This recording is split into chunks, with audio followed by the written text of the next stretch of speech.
Well, let's start with the ankle, shall we? The most common injury in the ankle is an outer ankle sprain. This is the sort of injury where maybe you're walking, and as you walk, the ankle rolls over the side like this. And so the outside ankle has been completely overstretched. Maybe even some of the ligaments have been torn, perhaps. So if it's an outer ankle sprain, then one of the most useful things to do is the following exercise. Now, it's a balance exercise, so you might need to do it touching a wall to help your balance.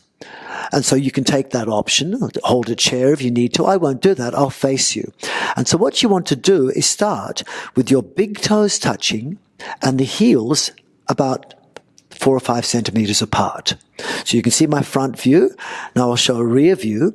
Big toes touching, heels about 4 or 5 centimeters apart.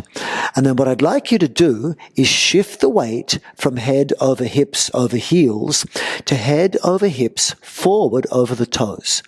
And as you do that, you'll feel your toes will start to grip and the calf muscles start to switch on. What I'd like you to do now is to lift the outer feet. So if you look at me for a second, what I'm talking about is the muscle on the outer ankle, which if I lift up my tights, you'll see if I lift my outer foot, there is a muscle called an inverter muscle which comes in the outer foot when I pull the little toe side of the foot up toward the knee. So that's the muscle I want you to use. And you see it tightens the outer ankle. But we're going to do this while keeping the ankles touching and the heels apart. So I'll call this lumpy bit the malleoli, the ankle, and there's your heel. So as we come up, I want your ankle to touch, but keep the heel apart. You bring the weight toward the front of the feet. Grip with your toes. Then lift the outer feet. I'm showing the feet as if they're my hands. Okay, my hands as if they're my feet, rather. So you press on the toes, lift the outer feet, and raise up the heels. So you've got ankles touching and heels apart. Now I'll face the other way so you can see, and I'm going to hold the wall, and you could do this. Big toes touching, heels apart, shift the weight to the front of the feet, and lift the outer feet as you raise the heels.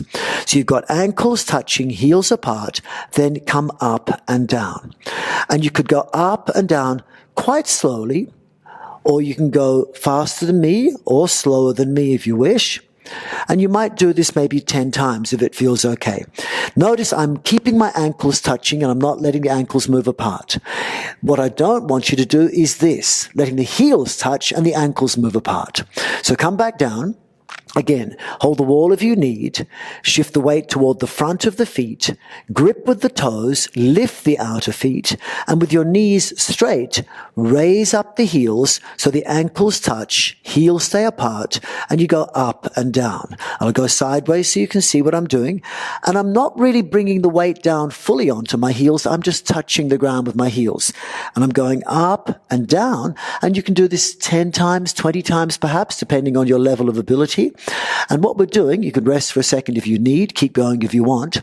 This is going to help the ankle muscles work really well. But while we're doing it, it's also affecting your knees. So although we're doing therapy for the ankles, you're also helping your knees because the calf muscle, which you can feel, and the outer ankle significantly help knee function. So this is a great knee exercise. Now you can make the exercise a little bit further and further help ankles and knees if you do the same exercise with your knees bent. So once again, hold the wall if you need, have big toes touching, heels apart, shift the weight to the front of the feet, this time bend the knees. Halfway, but no more than halfway, maybe less than halfway.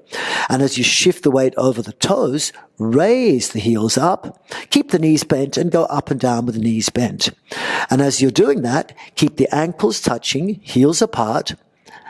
Don't let this happen. Don't let the ankles touch and the heels go apart. It's ankles touching, heels apart. Don't let the heels touch and ankles move apart. Ankles touching, heels apart, this time with the knee bent. And what this does is it creates a co-activation, a simultaneous tensing of the muscle at the front of the knee, your quadriceps, and the muscles at the back of the knee, your calves, and that stabilizes your knee. At the same time, you're stabilizing around the ankle. So this can really help ankle problems and knee problems. So go up and down with the knee bent, ankles touching, heels apart. Then release.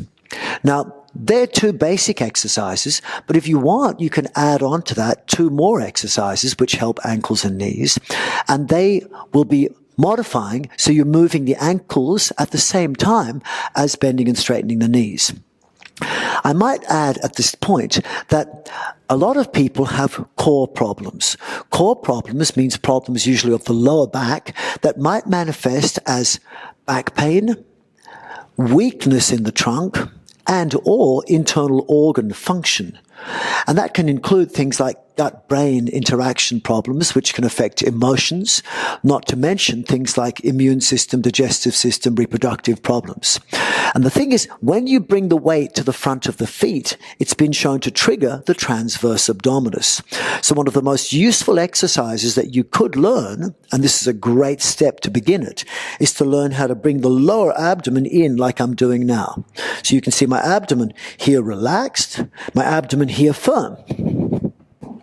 But can you make your abdomen draw inwards so the lower abdomen is in but soft and upper abdomen out but soft? Once you can learn to do that, you can learn to roll the abdomen like I'm doing now, and it gives your internal organs a massage, plus it releases the lower back and enhances your energy levels tremendously.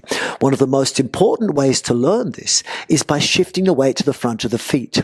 So when I'm learning this action, I do it by bringing the weight toward the toes when I pull my lower abdomen in, and then release it when I bring my weight to my heels. So I go weight on toes, pull in the lower abdomen, weight on heels, release the lower abdomen. And that's one of the ways I can learn it. So this exercise, which I've given you mainly for the ankles, also affects knees and the waist, and it's just basically ankles touching, heels apart, grip with the toes, lift the heels and raise the heels up and down, like I'm doing now.